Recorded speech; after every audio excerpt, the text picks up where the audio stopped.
Everybody's coming in the room, and I want to welcome everybody. I'm Craig McAtee, the Executive Director and CEO of the National Coalition of Advanced Technology Centers. As you're coming in the waiting room, please turn off your mics, but you're welcome to keep your cameras on. Our team here today is very happy to see and talk to you along the way. And there will be question and answer session after the presentations go through. Just a quick overview. A lot of you are familiar with NCATC, but we're one of the affiliated council for American Association of Community Colleges, focused on advanced manufacturing and technology for the last 35 years in the workforce space. And so it's all about workforce for us, and has been for those 35 years. We've got over 175 community and technical colleges across 42 states. But we have 50 corporate strategic partners as well, and you can find all that information on our website at ncatc.org. The key thing about that corporate employer group is that this is what it's all about with GradCast. It's like, what do the students do after they're employed and how to track them? And this is one of those employer engagement webinars that we're really excited to present to our members and others today. So without further ado, I want to introduce a couple of our closest friends and colleagues for a long time.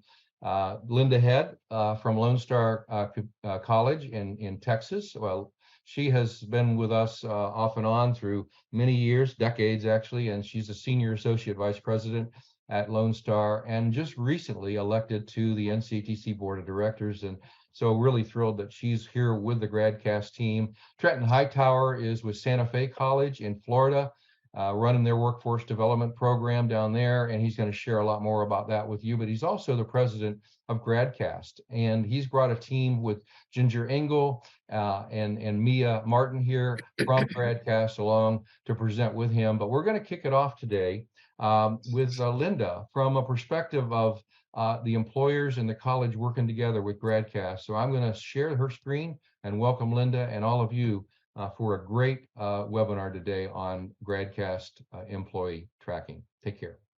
There you go, Linda. Thank you. And just as introduction, Trenton Hightower and I and Craig and I have known each other, as Craig mentioned, for a number of years. I have huge respect for both. And I really support what Trenton is doing, leading GradCast, and that's why I'm here today. Next slide. So we are lucky at Lone Star College that I've been able to build what workforce development looks like at the college. I've been here since 1986. So as you get old, you get some sort of special privilege sometimes. And what has been very important to us in the last 12 or 14 years is this notion of pulling labor market data, validating the data. You can see our wheel. Some of you have seen it before, of how we develop our degrees and certificates at the college. Steps 9, 1, 2, 3, 4 all involve pulling labor market data, economic data from using different tools, like CAST being one of them, prior MZ and Burning Glass. Also, of course, our Texas Workforce Commission data. That is how we find out need. We also are now using that data to help with prospecting and use it on the front end for advising. And that's been very successful for us. I say all the time, you want to be an NBA basketball player? Great, let's look and see how many jobs there are. Do you want to be an accountant? Oh, look at, there's 40,000 openings in Houston. And everyone wants it now. Chancellor wants it, his cabinet wants it, his board wants it. We don't send any programs to them without it. And as we're modifying, they're very interested in this external data, and they're trusting us that we're creating programs where students can get jobs, right? That's why we do this stuff. If you want to get an AA or AS and go to a four-year institution, and you're going to get a bachelor or master or PhD in something, great. But my role and your guys' role primarily is getting them into degrees, certificates, certifications, or contract training where they can improve their lives in a short period of time. Next slide. So this is, again, the external data we have been using for 14 years. We also took on student data. We have in our step 9, in our program evaluation, our office polls an annual report card on every associate degree, certificate, or CE certificate every year. So that's about 150 different certificates and degrees. And we look at the gender, the ethnicity, make sure we have women in welding and men in nursing, and make sure we have a diverse set of students to develop the workforce pool in IT and all those kinds of things. And we use 16 data elements for that kind of data, and we do it because they're workforce programs. We want to be sure we understand if we're creating this stuff and making recommendations, the employers are validating there's jobs. We want to make sure the students are getting through and the pipeline is successful and diverse. So then the next slide. So then graduates. So I don't know if you know, but in Texas, our commissioner of higher ed, we're so happy to have a commissioner that cares about community colleges, who sees the value of our Associate of Applied Science degrees, our Applied Baccalaureate degrees, CE, corporate training. However, he's paying attention to us. So there is legislation right now that our chancellor and all the CEOs in the 50 community colleges in Texas support, and our chancellor is actively involved with, to change how we get funded. We'll still have our baseline funding, but Texas is in a good place financially, and they have additional money that everyone's fighting over because we're in session right now. And a chunk of change is going to go to community colleges to support non-credit and credit certificates, degrees. But they also want to know more data. And of course, they want to know if it has a state licensure attached to it. So they're asking us for economic data. What does that look like? Because the coordinating board never pulled that. They just worry about course descriptions, learning outcomes, contact hours, if it's a 55-minute class or not, and how many students are in your classes, that kind of thing. But now they're wanting to know this stuff. Are they finding jobs? Are students finding jobs in their field of study? Did the technical education training they received, was it relevant to them finding a job? And we're going to have to provide evidence of that. We got out of gainful employment when we could a couple of years ago because it's so hard to identify that data.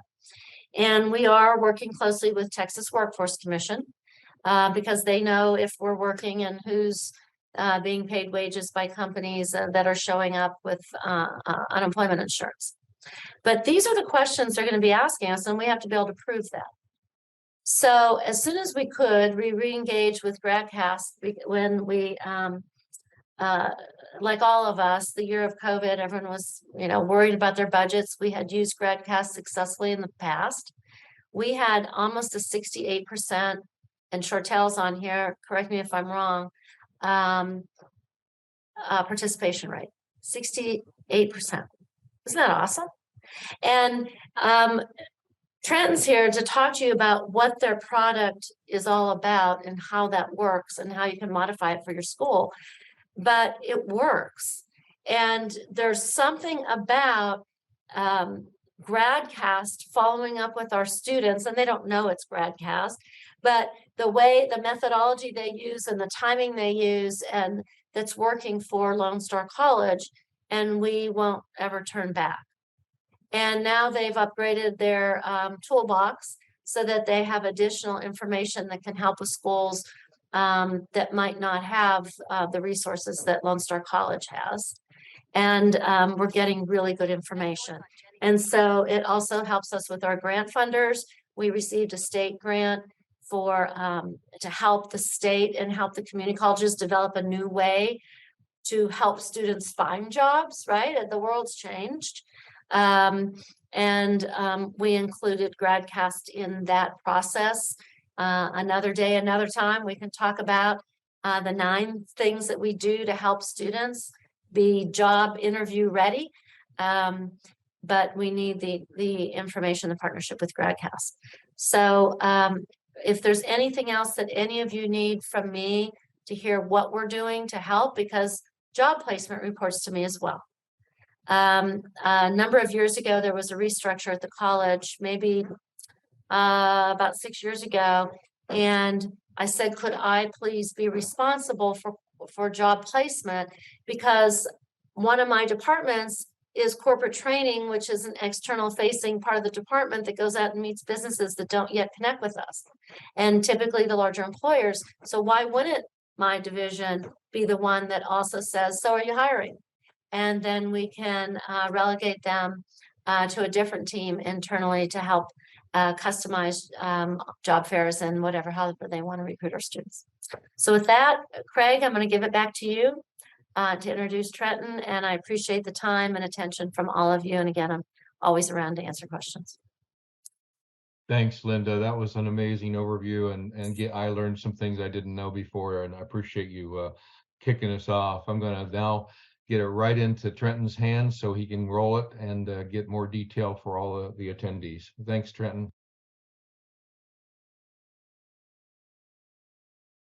Thank you very much. I appreciate this opportunity. One of the things I recognize is that NCATC is actually doing amazing work, and the niche groups that are serving certain industries are going to be the groups that are going to succeed in the future. The work in manufacturing is important to the United States, as well as each community. Santa Fe College actually is breaking ground on a new light manufacturing facilities next year, and we're very excited about that opportunity. In order to do that, though, we're in this data collection and data results for each piece of that process as well. You heard Linda, who we've talked about in the past with Lightcast, data support. That's the student information that you're collecting, and then what they're learning from either government agencies or other agencies and data you're collecting.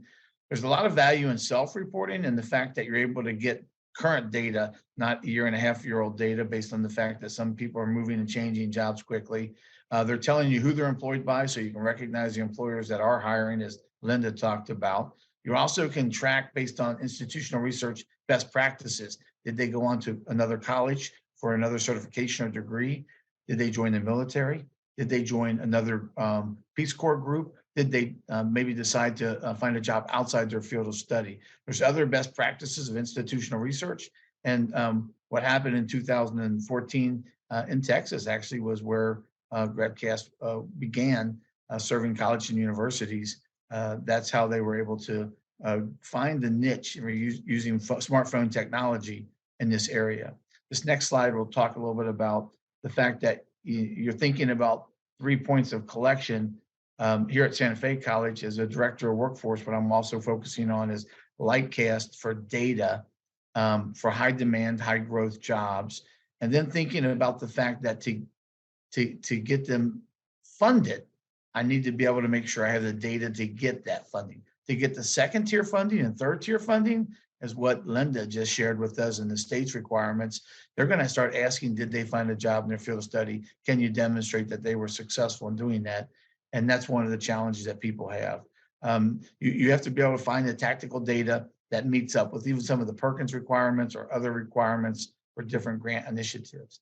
This next slide actually shows you how we did it at Santa Fe. Look, we actually went out to Indeed and pulled data from one perspective to find out what the job openings were in the area of manufacturing, healthcare, IT. Just do a small dive in your own Indeed area with zip codes to find out what in the 50-mile radius are the job openings that are being listed currently. There was a university, a big university here, that runs a pharmacy tech program that's highly recognized. And the college said, we don't do it because they do it. Well, then the demand is 168 openings in a 15-mile radius. There's no way they can turn out 168 pharmacy techs. There's a glut for that need. We need to offer it too to help fill that need. And so we also will work with unemployed and underemployed people where they're looking at a different market of individuals as well. And we have funding to support that. We have to get in that market.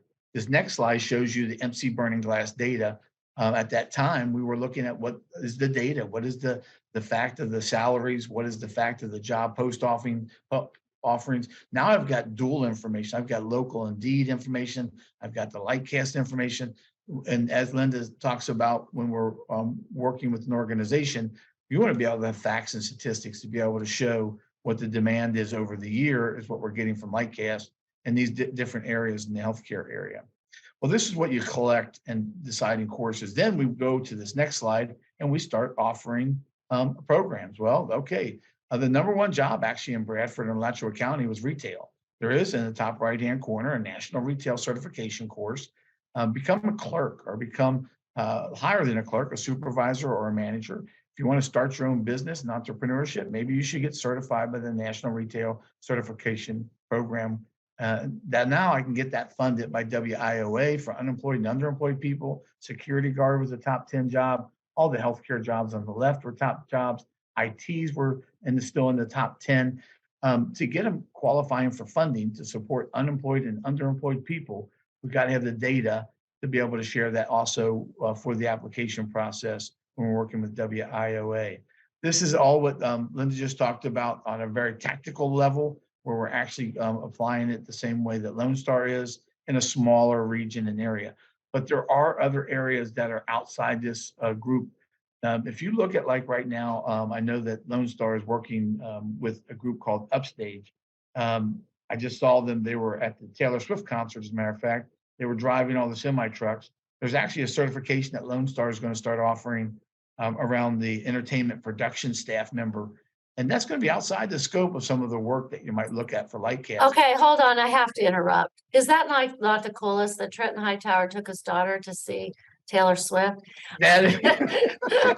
We did have a great time. And I got pictures with all the Upstage trucks, Linda, which actually related to work. So it almost became a work trip. But we did have a good time. My daughter and I did see Taylor Swift, and it was an amazing daddy-daughter trip.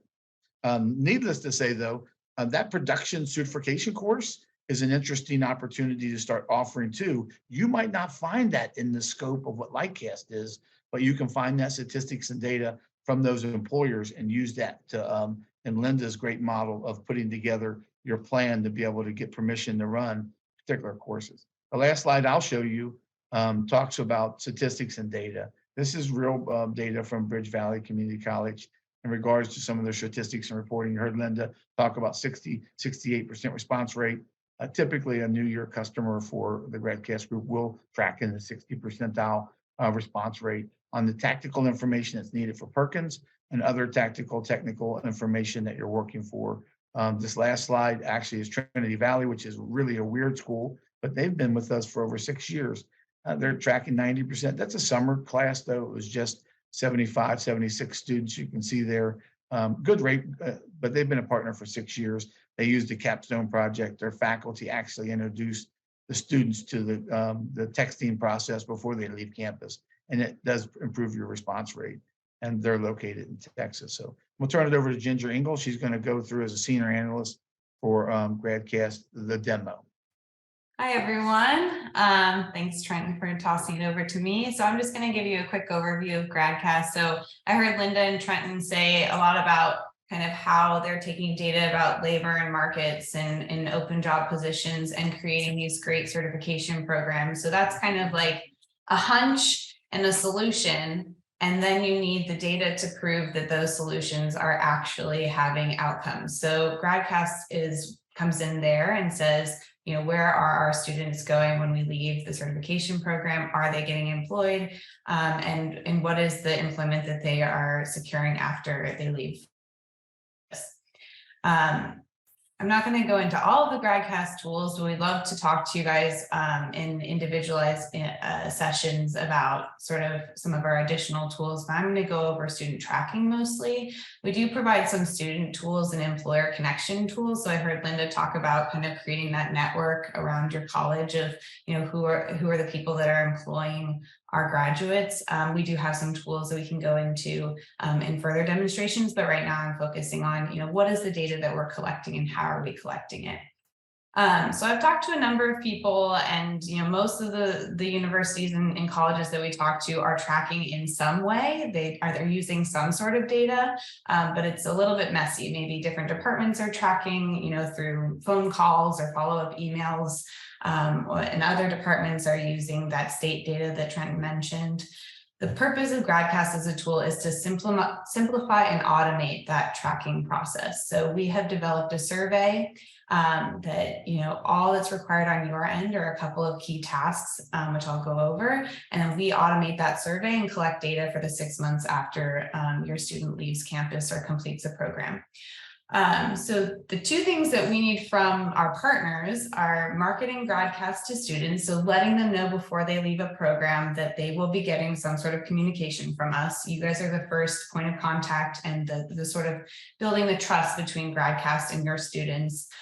So the first step is to really have you market GradCast to your students. It's sometimes in a graduation package. We have a couple of different resources that you can send out to students. And that just sets them up, lets them know that we will be contacting them after they've completed their program. So we do this in 3 campaigns. The first campaign is just a quick introduction to student tools, which, like I said, I'm not going to go into the student tools today, but we have a couple of employer connection tools that your student will have access to right when they leave. So they'll get a text message from us. The most important thing I have to highlight is that their profile is set up on their behalf. So they are not needing to download an app. They are not needing to they do log in. So they will get a hyperlink that sends them to our website and has them log in. They create a password so that they can access it. But that account is already created for them. Their information is in there, including their email address, the directory information that you provide us through our FERPA compliance sheet. So that launches campaign A, that first connection. Campaign B then follows the student for 6 months after they've completed their program or until they reply, yes, I found a job. And that comes through a series of text messages and emails. So we're contacting them via text message and email, so using smartphones.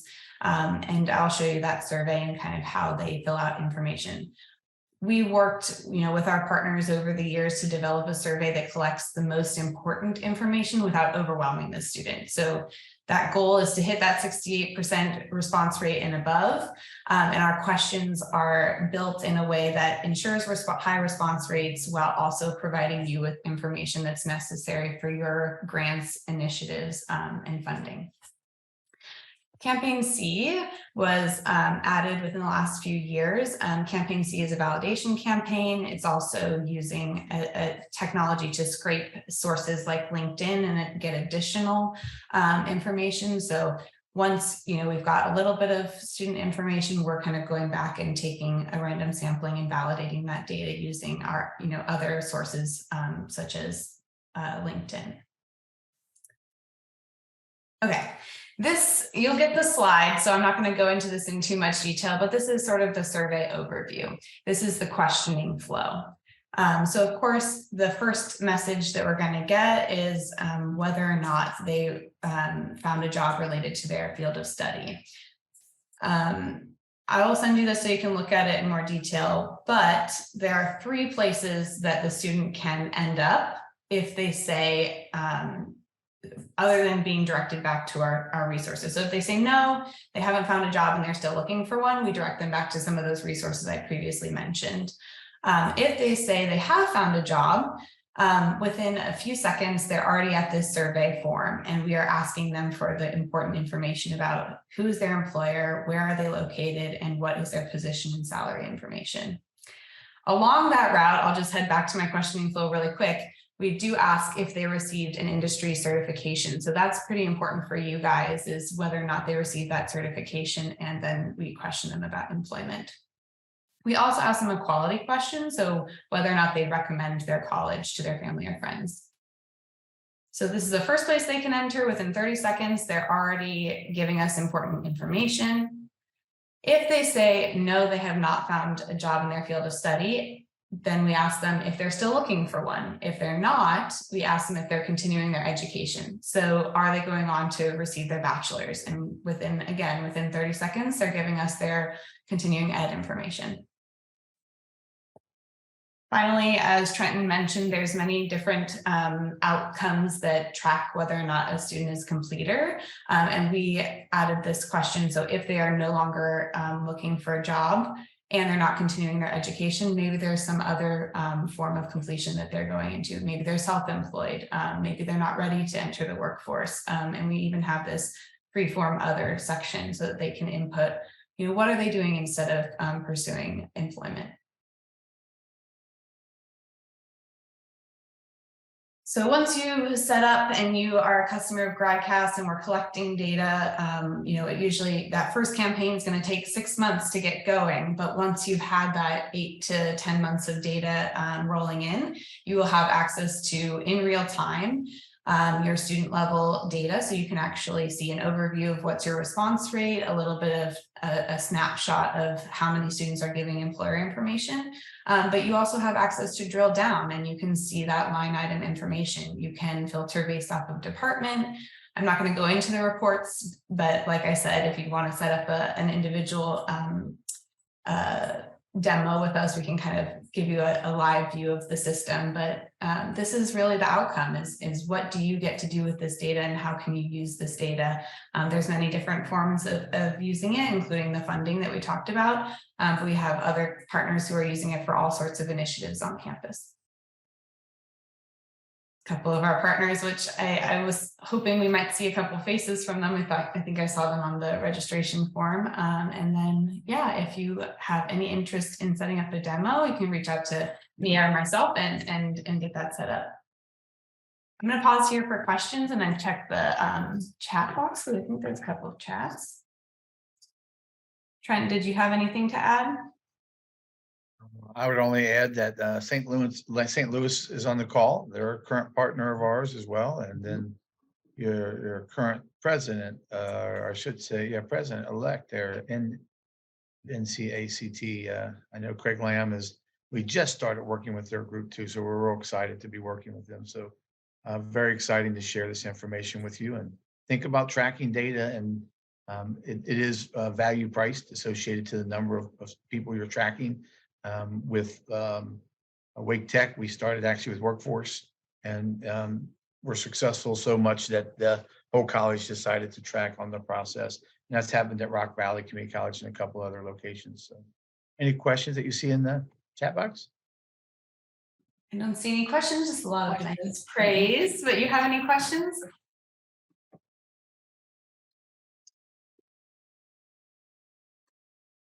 Well, I just wanted to introduce myself really quick. I'm Mia Martin, Director of Operation here at GradCast.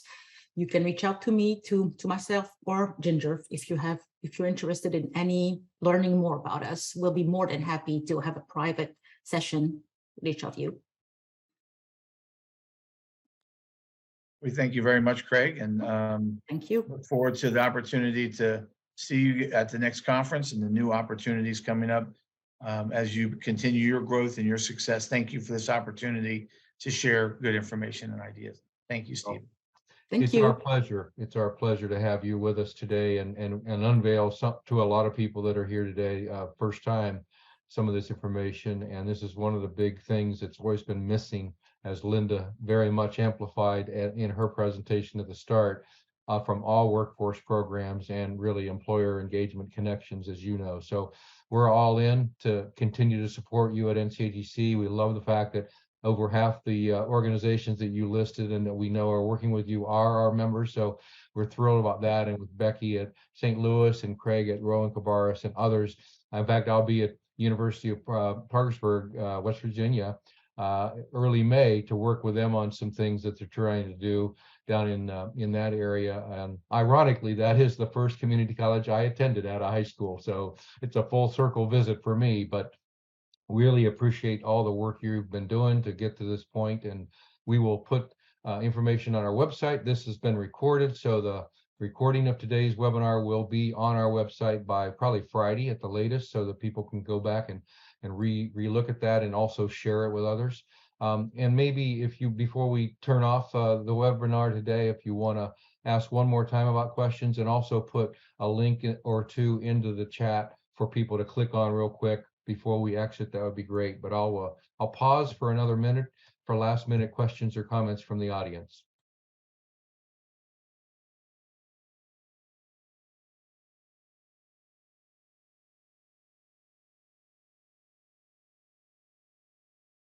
I'm just throwing Mia's email in there for everybody to copy paste easily, and I'll throw mine as well, but I'll send out the slides. Great. Well, with that, I appreciate everybody's time, and I look forward to being in touch with all of you in the near future. If you have any needs at all, just let us know at ncatc.org or Craig at ncatc.org as well. And Trenton and Ginger and Mia, thank you again for all that you've done. And I've already texted Linda. She had to jump off for her support too today. So have a great rest of the week, and we'll check our website for new webinars coming up every week. Take care.